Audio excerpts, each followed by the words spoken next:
Should have did that beforehand. Um,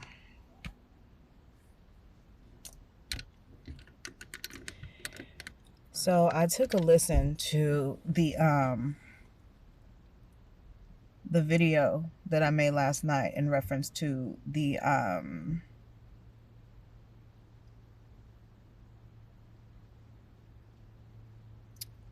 with the DVD covers, smashed DVD covers, and the message.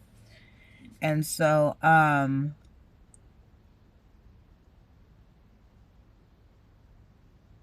it was so funny because as I was listening through it, it was like I was revisiting all of the emotions that I went through, you know?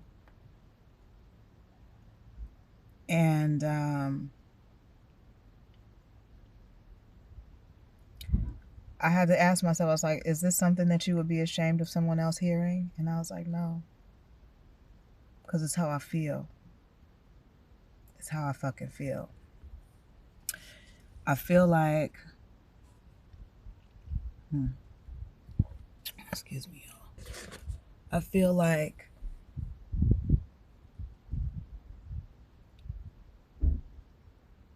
there's a certain level of confusion when it comes to me in this situation. Not when it comes to me as a woman. I'm not confused about anything as a woman. Clear that up.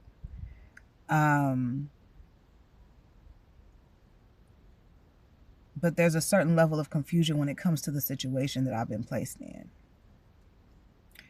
So when you really break down the facts are that I had a no good baby's father, which is not a secret to me or anyone in my family, okay, at all. Did I think that he would go as far as trying to like pimp me out online and use it as an excuse to spy on me and my family, watch me and my family? No, I never thought that he would have time for something like that. I never thought that that would be something that he would ever consider doing. Now, as far as my kid's father's dealings, and I'm not gonna spend too much time on this shit because that's not my man. It hasn't been for many, many years, and yeah.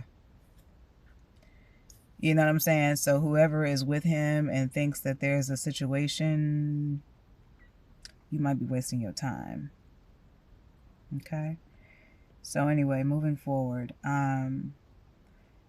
Whatever preferences my kid's father has, I was with him for quite a long time.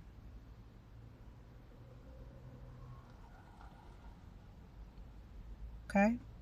So nothing surprises me at all. And I don't judge him for anything that he does or has done. I think that he was a fucked up individual when I met him. I think that he was damaged. I think that he accidentally fell in love. I think that he didn't know how to handle a good girl. I think that he did everything that he possibly could to corrupt me. He took an assignment that was possibly to take me out. The people who hired him was probably my family. Who knows? I mean, who else could it be?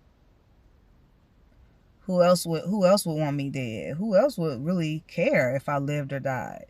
Like, that's my whole thing. I'm like, I don't even be around people. So yeah. So with that being said, it's almost we're at 444 at this point. So we're gonna move on.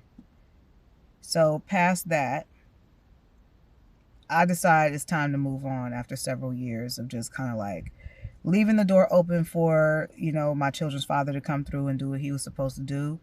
I decided that it was time for me to move forward in my life. So I decided to move forward in my life. Now, what that looked like, let's see, what did that look like? That looked like me working my ass off in order to escape how hurt I was and disappointed I was. That he would actually do my kids. Like, it didn't have much to do with me, because I had already made up my mind. And I didn't let a lot of people know that I left him. But I think they wanted him to leave me so bad that they believed that that was the story. And I was like, no, no, no. I left him because, number one, I didn't want no man who was going to be putting his hands on me. And two, I didn't want a motherfucker who was going to be sitting up there, you know, playing games with my heart, my integrity, who I was as a woman. Our children were first priority, and it didn't seem like our children were first priority. So we got to move forward. Okay, I have to move forward. If the Lord finds a way, you know, and says, hey, you know, I'm going to bring a good man your way, and I believe that you deserve, you know, to be happy with someone, then this is what we're going to do. But you stay on track, do what you got to do, handle your business, continue with your eyes on the prize, and that's exactly what I did. But I noticed that a lot of different things would happen. There'd be a lot of different interferences that would happen in my life as I move forward. I chalked it up to just having bad luck. Like, damn, you know, like, shit, you know, I'm really going through, you know what I'm saying? Like, I'm really going through some shit right now. Like, this is unfortunate. But that's how life works sometimes. You feel me? And so I said, okay, well, you know, try again. That's always been my thing. Like, okay, let some time blow over it and try again. Try again. That didn't work. Go try again. Didn't work. Try again. Didn't work. Try again. That's my whole, y'all don't understand. I got a whole grandmama who be, honey, she ain't playing with me neither. And she don't play about me. Okay? But she ain't playing with me. So I don't have a choice but to try again until I get it right. So while I'm trying and trying and trying, I am working and working and working. No matter what's going on, I'm doing the best that I can do. In some cases, I probably wouldn't even made it if I didn't have any help, because everything that I was doing, from working several jobs or whatever the case was, because I lived so far out, it just took a lot. Even just my transportation, my car go down and I got to pay a cab company. It got to a point where I remember one time I had paid a cab company like $700 for the week. And my paycheck was like $1,100. And I was just like, what am I going to do? Like, you know what I mean? Like, how am I going to do this? I live too far, but I can't even afford to move. What do I do? Get another job. Pick up a side hustle. So when people try to like make it seem like, when they try to say shit like, oh, you lazy, oh, you da-da-da-da-da, you don't know me. You do not know me. You have absolutely no idea who you talking about, referencing. You have no idea. You know, so we're going to move past that and let you just continue saying whatever the fuck you want to say about that. So, moving past that chapter, we just going to speed past that, right? Because we already understand that life has been a struggle for me. So let's bring it a little bit more up to date. I'm living in this house. Situation happens. I'm asking, I discovered this big hole on the side of my house. It's like a huge, like, I mean, I could fit through that motherfucker at my size now. I could slide through that bitch if I wanted to. Now that I'm thinking about it, it makes a lot of sense. Shit that has happened. So I get this house. I come into the house, and there's this, you know, there are these recycling bins, garbage cans hiding this hole on the side of the house. So the landlord was able to rent it to me, and you know, the house checked out because that was covered up. It was hidden. When I discovered it, I started to ask him like, hey, you know, did you know that this was going on? Can you please fix this? And I never really got a response. That landlord was very hands off. I'm not gonna lie, but I like that about landlords. Kind of like, you know, leave me alone. As long as you got what you need, we got what we need, no problem. You feel what I'm saying? So I'm not, because I'm already, my mindset is already on home ownership anyway. So while I'm in these homes, I'm not thinking about, oh, I'm a renter. Can you please like do this and this and this? Oh, I got my toilet is stopped up. Can you? No, I'm the type who will be like, okay, fuck it. I got to go get some money and get a plumber and get the, like, I'm thinking like a homeowner. I didn't think like a renter. So we getting everything together and moving forward, or whatever the case is. I'm trying not to give too much away because I have to speak about these things in detail when I put this book, or when I put this book out and everything, because but it's hard for me because it's like it's certain details I need to leave out because I don't want to incriminate people, because that's not what this book is about. It's not about exposing people. Okay, this book was already in, it was in effect. It was already being done way before any of this shit even happened. Because I always knew, like, I want to make sure that I tell my story because I feel like my story will help people. It will never be because of some of this shit ever. It's because I've always felt like my story would really help people because I'm not the only one. And I know I'm not, even though people try to isolate me and make me feel like I'm the only one. So anyway, moving forward. So he ignored the fuck out of me, kept it moving. And there would be times where I would hear, and my youngest son, his room was right next to the garage. There was a room that went from the garage to a little room, and then the room went to the house. So I had put him in that room in the front because it was close to, like, I had the boys. It was a boy, and then my daughter's room, and then my eldest son's room. So I wanted both her brothers to be on each side of her. So if something happens, she can go to either one. It didn't matter, So that was why I set that up like that. But if I would have been thinking right, I should have probably put my youngest in the other room in the hallway, because my room was next to that down the hall, but fully separated. And then I should have put my oldest in that room next to the garage because he's the oldest. He actually sleeps the lightest, little things or whatever the case is. That's beside the point. But that's what I should have done, but I didn't do it that way. I wasn't really thinking the way that I think now. And so there would be times where my baby would come out and he would just be like, not feeling the energy in that motherfucking room. And I'll be like, boy, what is wrong with you? Go get in your room. Long story short, shit, that motherfucking room ended up being a room where we would throw our fucking laundry and keep it the fuck moving until it was time to do them loads of laundry. Like, he wasn't fucking with that room. Okay. He ended up right back sharing a room with his brother. And I was like, hey, it is what it is. Okay. So there would be times my kids would be at school when I wasn't working, and I'll be home and I would hear like a noise in my garage or something like that. And I would think that it was either the plumbing or something like that, or because it was an older home. It was a plumbing. It could possibly be, something that fell in the garage, whatever the case is. It could be my washer, which was fucking trash. Okay, like that fucking washing machine was trash.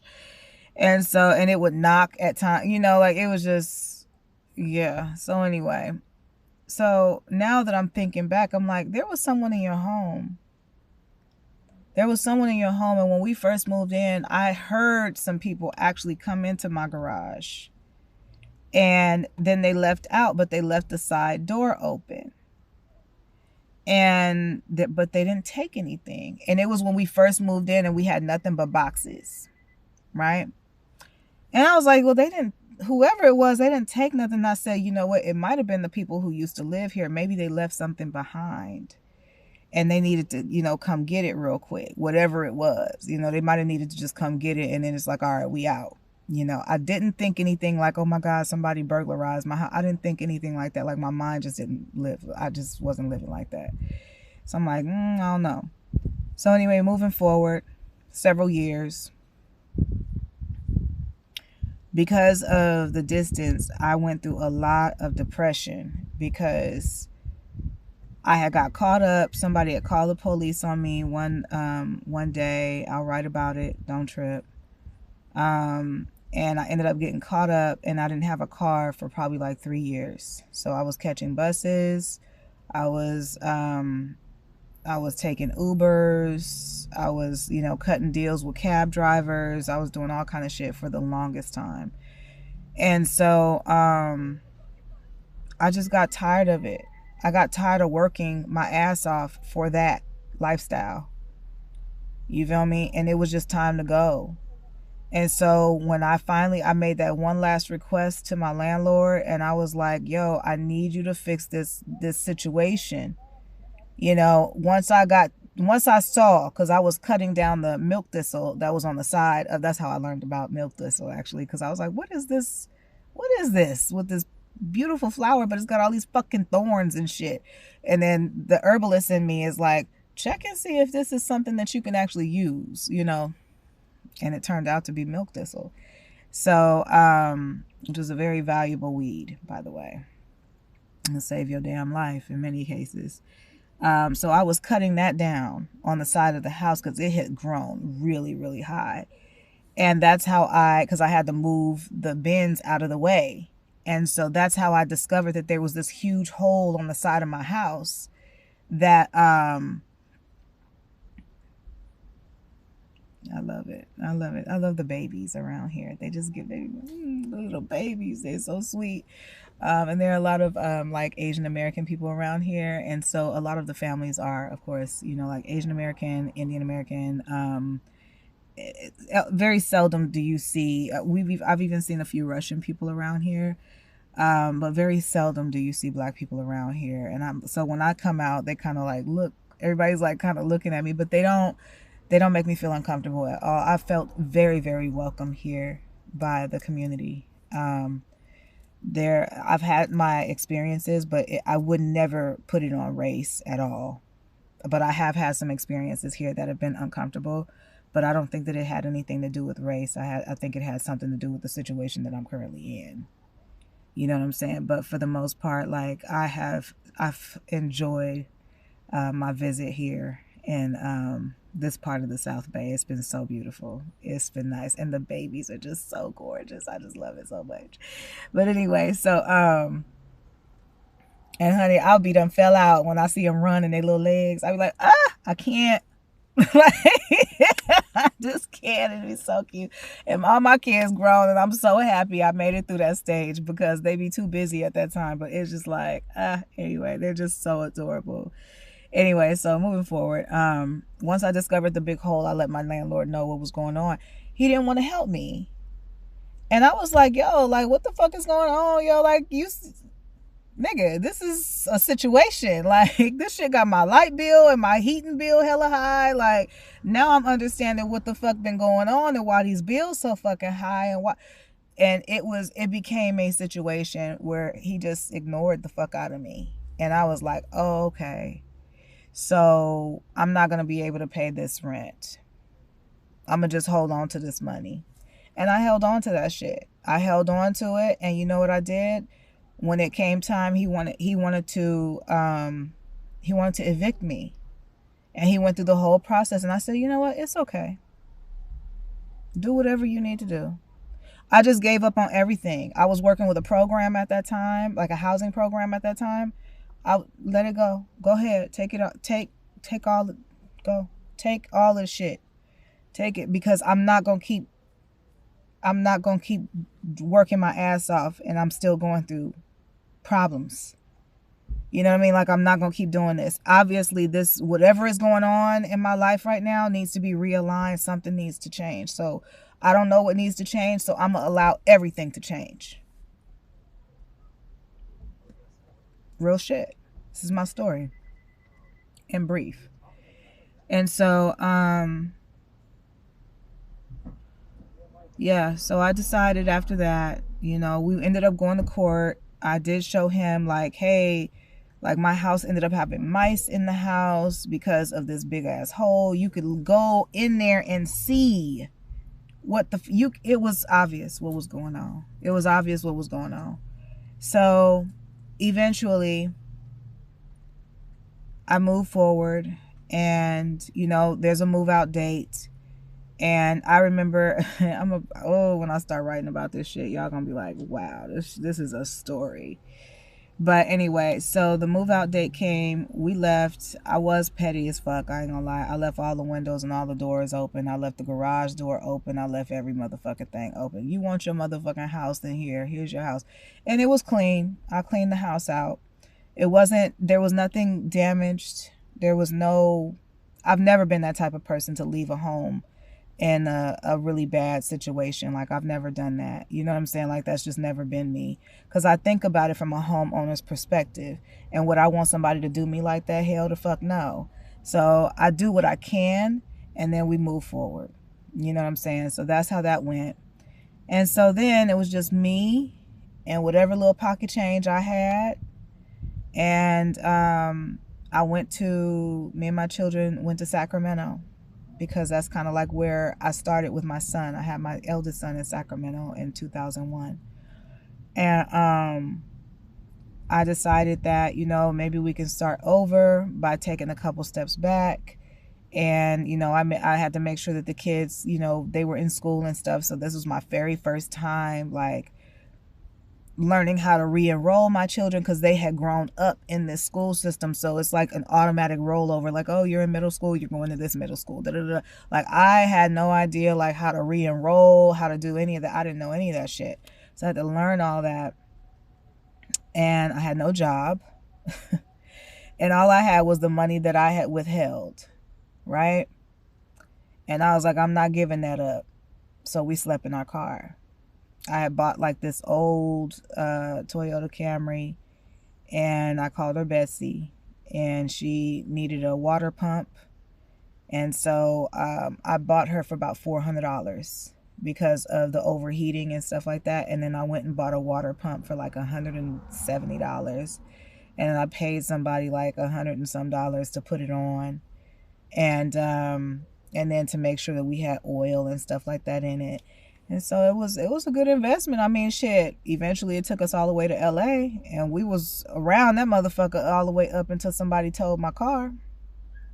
And then I was out of money. I didn't have no money to get it out, and so it was them women at the shelter that made arrangements for that to happen. I understand that now. But anyway, so because a lot of people were jealous of my ambition, because immediately I was like, I'm getting back on my feet. I'm not going to be stuck out here going through this. I'm getting back on my feet.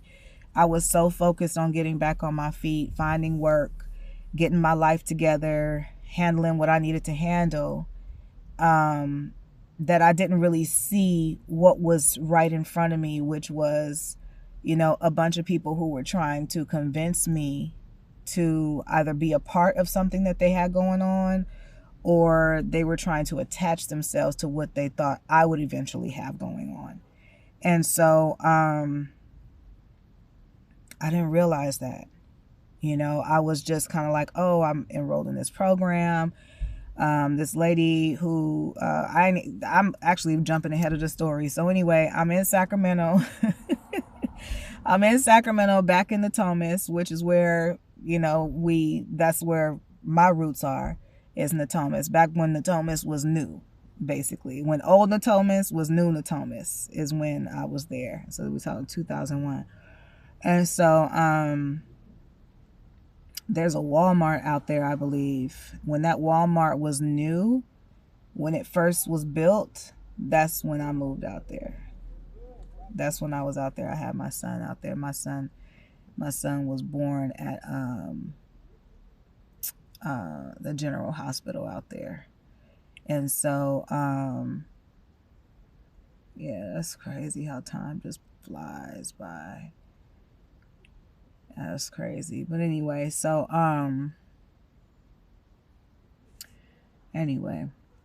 so I had a good time. We had to sleep in our car. I held on to my money. I got on unemployment. That ran out super duper quick, but it helped us to maintain it. It also helped me to keep the little money that I had. But soon that ran out, because I was looking for a place to live, but I noticed that the cost of living had just like skyrocketed. I was like, God, what is going on? Sacramento's supposed to be more affordable. What the fuck is y'all doing? You know, it's $3,000-$4,000 for a damn 2-bedroom. You know, it's like, what is this shit? You know, so obviously times had changed. Okay, so so I decided that, you know, we had to move forward. What was it? I want to say, yeah, with me, you know, we ended up doing hotel rooms because, of course, you know, we're new to the whole homeless culture. I was like, Lord, I gotta figure out how to get a place because I can't get a place, you know, because everything's so expensive, and the amount of money that I had, I was like, okay, I don't have enough. And even if I get a studio, you know, I was determined to stay out in the Thomas because I had heard that some of the other areas in Sacramento had, you know, they weren't the best at the time. And I was like, I don't have time to really get to know a new neighborhood. I don't have time for that. I need to find work. I need to get, my main thing was bounce back. It's time to bounce back. You ain't got time for this bullshit. Bounce back. So I decided to go ahead and bounce back, and it wasn't as easy as it usually would be for me.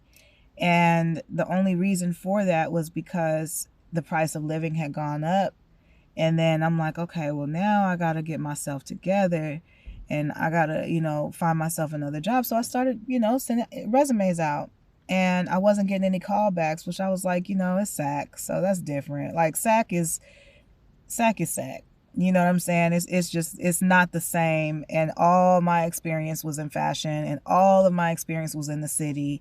All of my experience was, you know, corporate level at this point. And it was like, damn, what do I do? You know what I mean? And I'm like, girl, you're going to have to go answer somebody's phones. That's what the fuck you're going to have to do. You know? And I was like, well, bet, let's do it. So I started applying for all these lower level jobs. And then once I started doing that, then I couldn't get the job because I was overqualified for the shit. And it was like, damn, this is fucked up. Like, I need some work. I need to work. You know, like, I need to work. And so I was like, okay, well, I was like, you know what you can do is, why don't you stop stressing? It's the end of the year. The kids had been enrolled in school. As soon as I got there, I made sure that they were enrolled in school. Education has always been very, very important to me and my family, and especially when it comes to my kids. Like, anybody will tell you that, because what I had to make so many sacrifices growing up when it came to school, and it was because, you know, I'll write about it, but you guys have heard me mention it before, but I will write about it in detail eventually. And you know, and tell my story the proper way. But this is, like I said, this is like, you know, in brief, you know what I mean? Just to kind of let people know, like, who I am, aside from what people have called themselves digging up, you know? So yeah. So anyway, moving forward, hold on, let me do this. Let me put this up, because, honey, somebody talking shit. And one thing I learned about these Asian women, honey, they can go. Do you hear me? I saw one Asian woman, she went off. I was like, well, let me get over here with the shit. I was like, you know, I was like, salute. I was here for it. I was here for it. I was here for it all, too. I was here for it all. Do you hear me? Every motherfucking, everything. Okay, shit. You gotta do what you gotta do. She set them kids all the way straight. I don't know what the fuck you think about to go down, but this is not what's finna go down, okay? And mamas was very serious about getting them kids in line, okay? Straight up. So anyway, back to my story, and to get off of that, that's, oh God, I got some stories too, because I came up around Laotians and Thai people, and it's just, yeah, I got some stories. But y'all are such amazing women. You're very strong. You're very strong women. You know, people like to make it seem like black women are the stronger, the only strong race. It's like, nah, baby, just being a woman in general is hard. You know what I'm saying? And it's a lot of us out there who represent. You ain't got to be black. It's a lot of us out there that represent. Okay? Some of us decide we're going to play the docile role. Some of us decide, like, no, we're going to be, because we've had to be, and that does not that doesn't have any color or race attached to it. You know, it's about who you decide you're going to be based on your circumstances, based on what your lifestyle is, and the battles that you have to fight every fucking day. And that ain't got no race attached to it. So salute to you. Now moving forward. So I took my ass out there and it was crazy. My kids were in school. It was me and Betsy. Betsy didn't give me no motherfucking problems. Okay. She was very compliant. Okay. As long as I kept oil and water and made sure she was cool. That was literally the only problem that she had, was that water pump situation. And once it was replaced, it was not an issue. Like she needed a wheel alignment. She needed a wheel alignment. So other than that, that was it. That was all it was. So anyway, moving forward, I had did an interview at a bridal shop and I really enjoyed it. Like I was like, I like this place, you know, but it was at a bridal shop. And please excuse me. I'm still drinking my coffee with my lion's mane and that whatever that other mixture was, it was like a vanilla type mixture or something, that ready-made coffee shit, you know. But it's actually really good. It's just I'm just still sipping on it. But anyway, it's really good though. Even my baby was like, that's good. I'm like, yeah, I think I came up with some new shit. I'm gonna try some new shit. I'm gonna try it again tomorrow. We're gonna see how it works. But anyway, so I had interviewed it with this bridal shop and it was cool. I really enjoyed it. The girls were so nice. They sold vintage bridal, which I thought was so fascinating because I was like, and it was like upscale bridal. So I was like, oh my God, like a vintage Valentino, like, I was just like, you know, like what, you know? So, and it looked like they wanted to hire me, and I was really ready and willing to work for them. I was waiting for the call. It never came. And so I was just like, damn, I'm just sitting here waiting and, you know, still submitting resumes, still trying to, you know, and then I was like, damn, you know what? I'm going to take my kids out to LA. I started applying for jobs out in Los Angeles, but I had started doing that a long time ago just to see if I was going to get some response anyway. But I had stopped doing that during this season or whatever. And so I was like, all right, well, I'm going to try it again, because I was getting hits back. And in fact, I was actually flying back and forth for a period of time. You can pick up on that story, the backstory with that, on one of my old channels, which is called One Woman Worth It on YouTube. So you'll see like me where I have my little boutique, and I was in startup mode for my boutique, and I just had like a little channel where I just kind of like chit chat and, you know, talk about my life and stuff like that. And I did mention that was during the time where I was going back and forth between Napa and I was technically in American Canyon, on the cusp of Vallejo, California, on like literally on the city limits. And so that was happening, and I was excited. Because I was hopeful. But every time I would go out to LA to interview, it was like the job didn't go through. Then I would try to apply for apartments and stuff like that. By the time I applied for it and I can get back and forth to the people, like, you had to be in LA in order to get your apartment. Let's just say that. And that became very clear to me very soon. Okay, like quickly, you know, because the apartments were just getting snatched up. And I was like, damn, okay, so I'm gonna put that on hold. Just the whole idea of relocating to Los Angeles for a while, I'm gonna put that on hold. And so fast forward, and the whole situation happens, all of the shit takes place, transpires, hella time goes by, these months. And so here we are in Sacramento. I'm interviewing. I'm trying to find work. I don't find work. I'm like, fuck, this is like frustrating. Why is this happening? But as long as my kids are cool, they're happy, they're making friends. I have my son enrolled in the old high school I used to go to when I was his age, which really kind of like tripped me out. It was super nostalgic at the time. And I was just like, oh my God, this is crazy. I think I talked to the principal at the time, who used to be a substitute teacher at the time that I was going to school. So he was there like when I had some of the most precious times at that school. And to just talk to him at that time, I was like an amazing time. It did something for my heart. It did something for my heart space. And so he was a very good student while he was there. And so was I, to really be honest. So was I. And so I'm glad that me and my son are able to share that little bit, you know, like he was able to go to my old high school, which I thought was pretty awesome, and experience some of the same people and things like that. So I mean, I'm a person who I'm a sucker for tradition, and I'm a traditional gal.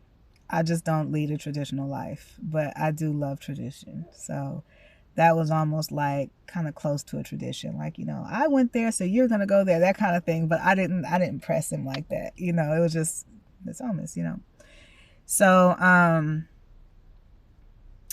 fast forward, I had spent all my money on hotels, gas, food. I had to apply for food stamps at that point because I ran out of money, and I felt like I should have had a job at that point, but I didn't have a job at that point, and that was frustrating. It was winter time, and the children went on winter break.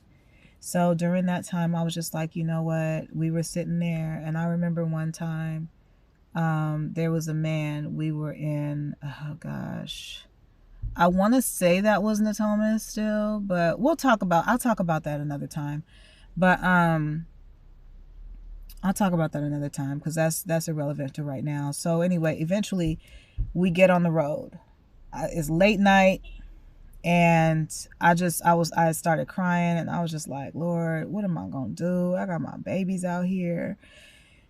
What am I gonna do? You know, like I don't have nobody to call. What am I do? You know, and I think I had got like my last little unemployment check or some shit like that. And I had applied for a job that I knew I could get. I knew I could do this job, but it was in Los Angeles. And I was like, well, fuck it. My baby's is on break. I have time to interview. If the shit don't work out, we'll just call it a vacation. Come back, I'll start again. And so it was late night, and I remember that I came up on the freeway and there was a fork. The fork was, I can either go deeper into Sacramento or I can go toward LA. And so right there, mind you, I needed a wheel alignment. And so during that time, I went this way, and then I went this way, and my car just kind of did like this. It kind of rocked, right? And I was like, oh shit. So it was kind of like, oh my God, like what do I do? And I said, fuck it. And I went this way, and I went to LA. And I was like, just take the job. Don't trip. Just like, you know, you can get the job. Don't trip. Just go get the job. The job was paying like, I think like $29 an hour or some shit like that. And I needed that fucking money right then. Trust me. Plus, I already had a lot of experience at the corporate headquarters of that very company. So I knew a lot about the brand. I had even worked next to one of the main designers for the brand at one point in my life. And I was able to like literally give him my opinions on certain things, and I actually ended up like designing a pair of pants, which I thought was like never gonna ever happen for me, you know. But as a contractor, you know, you find yourself in those positions, and you don't really know that, you know, everything happens for a reason. So yeah, so we were heading to Los Angeles. I cried most of the time because I was like, God, I don't even know what the fuck I'm doing. Like, I don't know what type of parenting this is. Like, I have kept my children stable this entire time. What is this? You know what I mean? Like, it was very tough for me, you know? And so, as I was driving or whatever, I kind of got myself together. I got myself together, and we pulled into town. And immediately when I got to LA, I ended up over by, I think there was a Kaiser. There was a Kaiser. It was in Hollywood. And it was a Kaiser there. There's like a Scientology temple or some shit over there. I can't remember if it's blue, purple. I can't remember what it is, y'all. But please forgive me if I'm wrong. But it was something, you know what I mean? It was colored. It was something, the bluish hue or something, but it was nighttime, right? And then there was a Kaiser over there, and I literally pulled over at the there was a gas station there. I can't remember what gas station it was. I want to say it was like a 76 or something like that. And I tried calling 211 because they told me, they were like, if you know, when you get somewhere, if you don't have anywhere to be, call 211. At the very least, you know, it'll be on record that you called. And then that way, if there's any type of search or something like that for you, something will come up like, oh, well, we did get a call from this person, you know. So I was like, my thing was, let me leave breadcrumbs for anybody who might be looking for me, because at the end of the day, nobody was really looking for me anyway. And I really wasn't tripping off that shit because I've always been independent, you know. So they gave me like all these options for like different places and stuff like that, and I was just like, you know what, I should just get a room. And then I was like, I don't think that's a good idea, mama. You know, sleep in your car. Sleep in your car. Save your money and sleep in your car. You don't know what you're going to need. You don't know how long you're going to be out here. You don't know if this is even about to be a situation. Just chill. And so that's literally what I did. I spent like maybe an hour on the phone with 211. They kept sending me around to all these different shelters and stuff like that. And I was like, oh, this is too much, because it kept like, and I was like, I don't want to be in that circle anyway. I have money. So I'm not, you get what I'm saying? Like, let me just get to where I need to get to. So we slept there. And then, you know, when we woke up, we washed up, we went to the station, we washed up, we got ourselves together. And then it was just kind of like, y'all, we in LA. Like, you know what I mean? Like, it was kind of like we in LA, like we made it. Not like we made it, like we made it, but like we in LA. Like, shit, let's go have some fun. Fuck with all the other bullshit that's going on. And the weather was beautiful. So we went from it being like pouring down rain to now it was like the weather was beautiful. Yes, it's wintertime, but like you could still wear shorts and shit. So we got to a point where, you know, we started to kind of like fall in with you know, we started the journey of falling into LA life. And so naturally I took my ass out to the beach because I like the beach. And so we spent a great deal of time at the beach, you know, and then I enjoyed being there because I like being next to the water.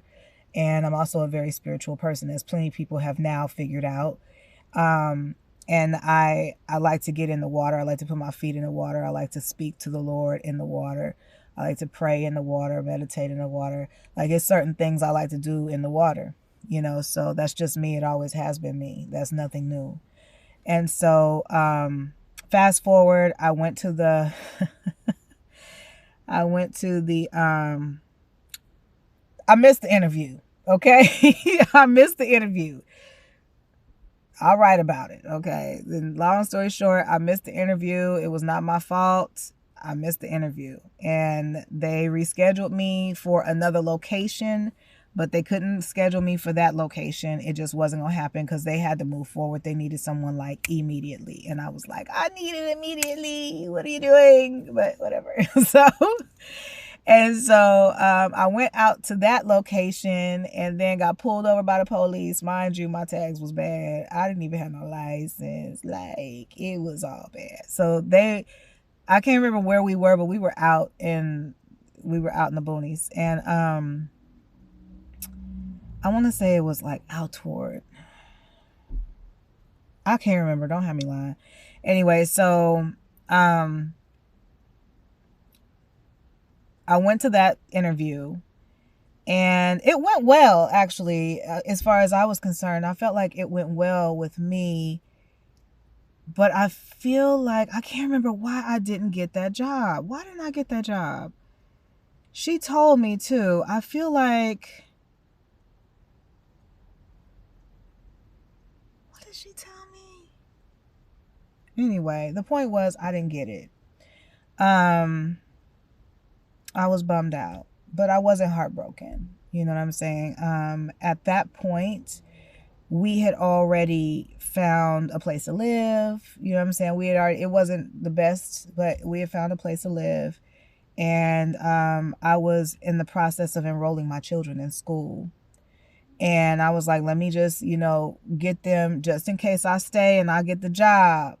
Let me make sure that they're, once again, their top priority and their education is top priority. So I'm like, okay, let me just make sure that they have what they need to make sure. So if we do stay, I don't have to do that part if I'm working. So I checked in with one of my agencies that I used to contract through. And eventually I ended up finding work through the luxury sector. And so it wasn't very long before I would find that, there was just like, it was just time to let that part of me go. And I was okay with it. It was time. I was already ready before I had left the Bay, so once that happened, I found that there was a program that I worked that job, and that was fine. Everything worked out great. And then after that assignment ended, there was also some more confusion or whatever, but with my agency and another assignment that was actually a really good assignment, but we're gonna move past that because it's not important right now.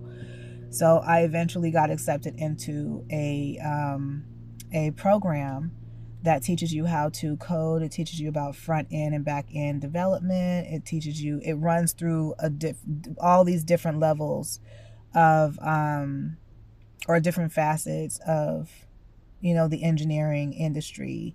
You find where your niche is. But I always knew that I was a designer because that's what I've always done just for fun. I didn't know what to call it, but I had been hired for major corporations, and now I know they were doing that shit because they didn't want to pay me. They didn't want to pay me my damn money. You know what I'm saying? But I was definitely underpaid for sure. Definitely underpaid, like way underpaid. But I was creating ads for major retailers. I was designing cookware. I was designing packaging for cookware, excuse me, because there's a huge difference.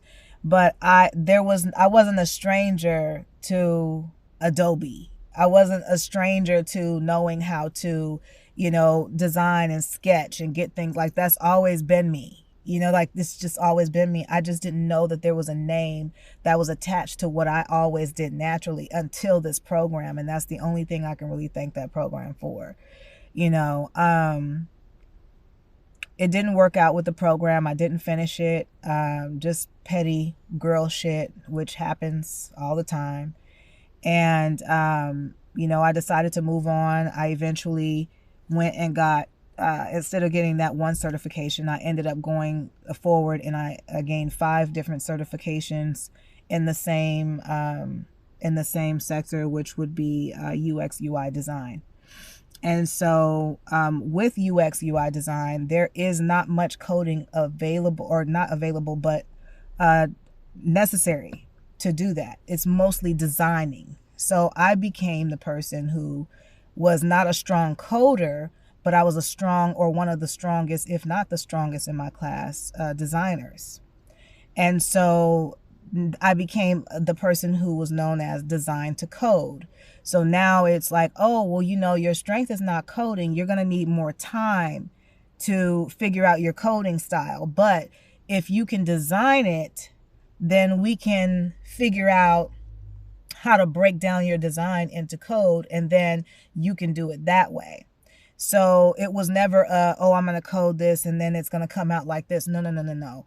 For me, in particular, it was always about designing it first, getting it all done, You know, every single page, every single, you know, my wireframing, everything, every single page is knocking it out, knocking it out, knocking it out.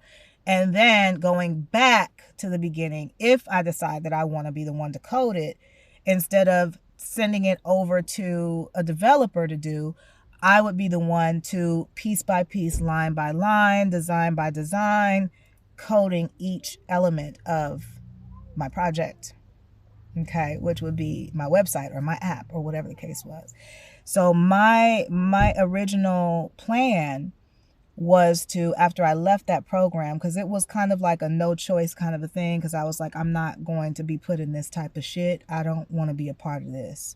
Like, I see what's going on here. I need to move forward. I can't have this type of energy around me. I got to get on my feet for me and my babies. I have way more counting on me than a lot of you do. And if I'm not mistaken, I think I was probably one of maybe 3 people in there who had children. And it was like, I don't have time for this shit, y'all. You know what I mean? Like, y'all over here playing through some petty and jealousy shit, and I don't have time for it. And I remember crying because it was like, I have dedicated so much time to this program, and I had to walk away because I knew that